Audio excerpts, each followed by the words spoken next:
आज आपण चीज चिकन टिक्का बनवणार आहोत।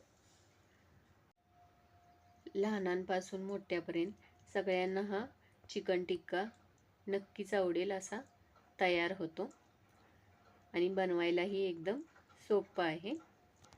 तर चला मग आता आपण चीज चिकन टिक्का बनवायला सुरुवात करूया।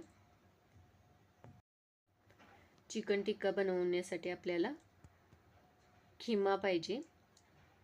इथं मी 200 ग्रॅम खिमा घेतलेला आहे। तुम्ही नरम पीस मिक्सरला लावून फिरवलं तरी चालेल। आता ह्यामध्ये एक मोठा कांदा बारीक कट करून, मुठभर कोथिंबीर आपण बारीक कट करून घालायची, पाव चमचा काळी मिरी पूड, चवीनुसार मीठ घालायचं आहे, 2 चमचे आपण ह्यामध्ये ब्रेड क्रम्ब घालणार आहोत आणि 1 छोटा चमचा आलं लसूण पेस्ट घालायचे। हे सगळं आपण मिक्स करून घेऊया। इथं आता मी मिक्स करून घेतलेलं आहे, तर आपण आता बनवायला घेऊया। तर ह्यामध्ये घालण्यासाठी चीज घेतलेलं आहे अर्धी वाटी आणि आपण आता सुरुवात करूया। हाताला तेल किंवा पाणी लावून आपण ह्याचं चपातीला घेतो त्या प्रमाणात आपल्याला ह्याचा एक गोळा घेऊन मध्ये जागा करून आपण त्यामध्ये चीज घालून घ्यायचं आणि वरून पॅक करून घ्यायचं। इथं आपण व्यवस्थित आतमध्ये चीज घालायचं आणि वरून पॅक करून घ्यायचं। चीज बाहेर आलं नाही पाहिजे। इथं आता आपण असेच सगळे टिक्की बनवून घेऊया।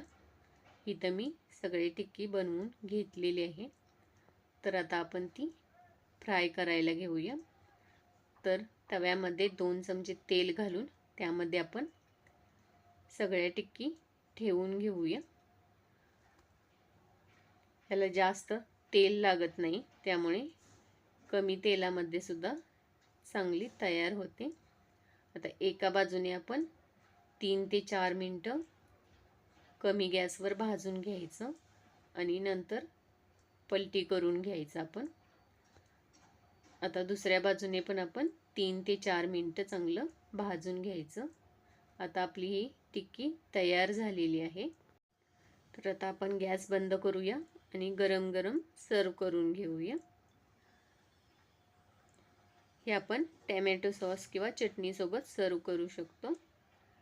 तुम्हाला माझी रेसिपी आवडली असल्यास लाईक करा, कमेंट करा आणि चॅनेलवर नवीन असाल तर चॅनेलला सबस्क्राईब करा। थँक्यू।